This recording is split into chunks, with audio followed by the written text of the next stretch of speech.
Second study, 164,000 Swedish students, ages 12 and 15 years old, were studied for different aspects of their well-being.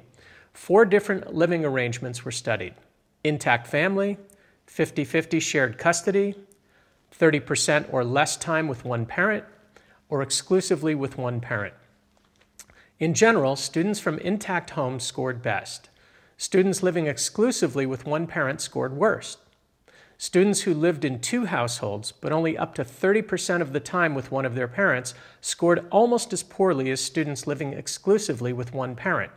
However, students living 50% of the time with each of their 2 parents scored far better than students living in imbalanced parenting arrangements. These differences were particularly apparent when students scored their physical health, their psychological well-being,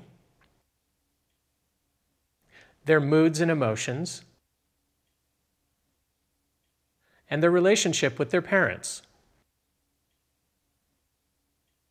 Only when scoring access to material resources did students living up to 30% of the time with one of their parents rate their situation significantly better than students living exclusively with one parent.